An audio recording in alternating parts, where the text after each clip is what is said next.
¿Qué tal amigos de NetTrainers? Este es un laboratorio para el curso de HCNA, Huawei, y básicamente acá lo que tenemos es un laboratorio más bien simple, ¿no es cierto?, para agrupar algunos de los conceptos que se han visto durante este curso. Entonces básicamente lo que vemos acá es una de las primeras cosas es el tema de DHCP Relay. Acá, ¿no es cierto?, en este laboratorio, eh, si ustedes se fijan en este router, tenemos una serie de pool de HCP, ¿no es cierto?, que están ahí.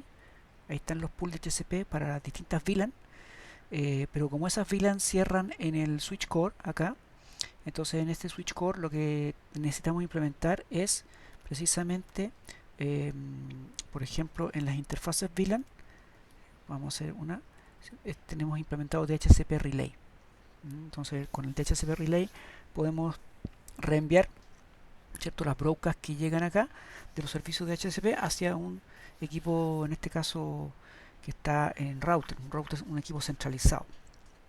También en este caso estamos viendo algunos ETH trunk, ¿cierto?, que son de capa 2, simplemente eso.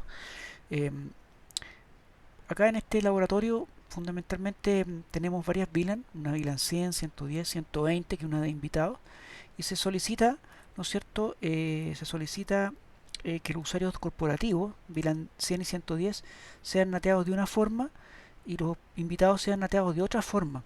Entonces, si ustedes se fijan acá, hay unas listas de acceso que esta, por ejemplo, machea a todos los usuarios de la VLAN 110 y esta machea a los usuarios de la VLAN 100. O sea, son básicamente esos todos en la lista 2000. Y la lista 2001 es lo que hace match con los usuarios de la VLAN 120. Entonces, básicamente, si ustedes se fijan acá, más adelante en la configuración, eh, déjenme buscarlo acá. Uh, Vamos a hacer un include, ¿cierto? Vamos a hacer un NAT. Ahí está. Entonces, fíjense que tenemos unos address group. Uno, en donde especificamos una cierta IP, y un address group 2, donde especificamos otra IP. Entonces, fundamentalmente, lo que tenemos que hacer es que dentro de la puerta que hacemos la salida a internet, en este caso la giga 000, ¿cierto? Fíjense que dentro de esa puerta tenemos un... No, perdón, es la giga 001.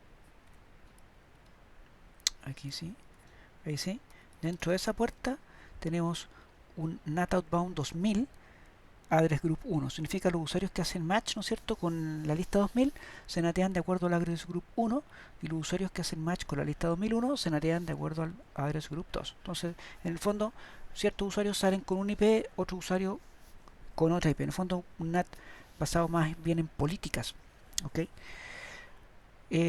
También hacemos un túnel GRE, ¿no es cierto?, en donde para pasar tráfico OSPF entre los dos sitios y que pueda haber conectividad entre ambos. La sesión GRE está, la sesión OSPF que se hace sobre el túnel GRE va autenticada. Entonces, si ustedes se fijan acá, vamos a hacer un display current, ¿no es cierto? Interface túnel. Entonces, fíjense que el túnel lo tenemos sin dirección, lo usamos simplemente la IP de otra puerta, una IP address unnumbered, ¿cierto? El túnel es GRE y dentro del túnel hacemos un OSPF Authentication Mode HMAC, ¿cierto? Es para usar las funciones MD5 para hacer autenticación entre los dos, entre los dos sitios, autenticación de la adyacencia OSPF en base a un algoritmo MD5. ¿Ok? Y lo otro que también se solicita entre las distintas cosas es que para el usuario de la VLAN 120, el tráfico que ellos emiten, ¿cierto? Tráfico saliente de la VLAN 120 hacia internet, eh, pongamos un limitador, que ese limitador lo vamos a poner a 100 kilobits por segundo. Acá en el lab, ¿cierto?, siempre las velocidades son bien chicas porque tenemos que ajustarnos a la escala del forwarding que hace el emulador, ¿ya?, que es alrededor de máximo 2 megabits por segundo. Entonces vamos a poner un limitador a 100 kilobits por segundo para esos tráficos de la VLAN 120. Entonces, fundamentalmente para eso, primero tenemos que hacer, ¿no es cierto?, unas listas de acceso en donde macheamos a eso, por ejemplo, justo acá como teníamos una lista 2001 que macheaba a los usuarios de la VLAN 120, que es la que ocupamos para el nateo. Entonces simplemente después creamos eh, un traffic classifier, ¿cierto? En donde machamos esa lista 2001 y después un behavior en donde definimos una CIR a 100 kilobits por segundo. Y un policy, ¿no es cierto?, que en donde asociamos el classifier con ese behavior. Y ese policy lo asociamos de entrada a la puerta, en este caso Giga 001 de este router. Entonces, básicamente para probar eso, si ustedes se van a cargar un router perdón, el PC de la VLAN 120, ¿no es cierto? Ustedes básicamente vamos a generar paquetes hacia la internet, hacia la 1111, ¿cierto? Un packet length de 1500 bytes y cada 80 milisegundos. Si nosotros generamos eso, eh, voy a, si me disculpan, voy a detener, la política en este momento la tengo aplicada, entonces la voy a desaplicar. Esto es la Giga 001, interface Giga 001. Entonces ustedes van a ver que la política está aplicada. Perdón, es la Giga 000, que es la que está acá en esta puerta, la puerta interior. Entonces, 0. Y aquí vamos a hacer, ¿cierto? Eso. Y fundamentalmente tenemos una política aplicada, ¿no es cierto?, en la interfaz, y lo que vamos a hacer es un undo traffic policy, ¿cierto? Inbound, la sacamos. Entonces ahora que la saqué, vamos a generar tráfico, ¿no es cierto?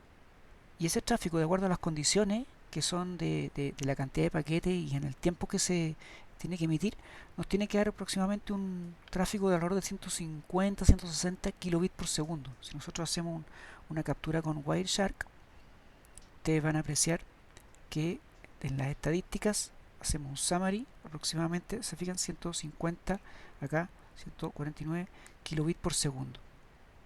A medida que se va estabilizando y tenemos, ¿no es cierto?, hay 155 kilobits por segundo. En el fondo es un poquito más, porque acuérdense que en ese enlace también va el tráfico de OSPF. Entonces, pero está en esos valores, ¿ya? 155 kilobits por segundo. Entonces, yo en este momento lo que vamos a hacer es aplicar esa política que la habíamos sacado, la vamos a poner de nuevo, ¿cierto? Entonces vamos a hacer un traffic policy, ¿no es cierto?, de entrada. En este momento la aplico. Sigue el tráfico acá generándose, sigue la captura en Wireshark. Entonces en el Wireshark lo que voy a hacer es, en estadísticas, voy a mostrar un IO graph. Y ahí ustedes se van a poder apreciar cómo se produjo la caída de ancho de banda. Estoy acá, esta ventana por defecto me muestra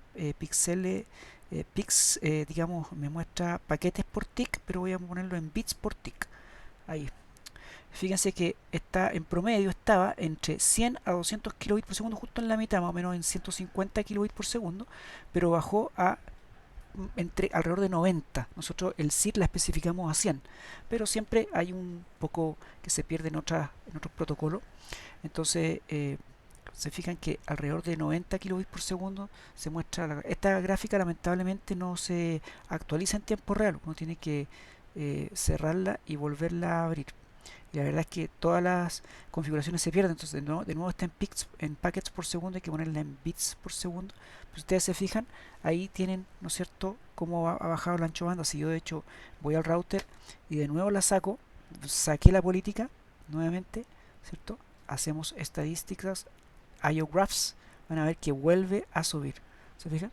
Lo vamos a poner en bits por segundo nuevamente, bits per tick. Uno pone bits per tick y aquí define que el tick sea de un segundo. ¿Se fijan cómo vuelve a subir el tráfico? Entonces vemos cómo claramente el limitador está en este momento aplicándose a la puerta, y en este caso lo estamos haciendo para paquetes salientes. También perfectamente se podría hacer para paquete entrante. ¿Okay?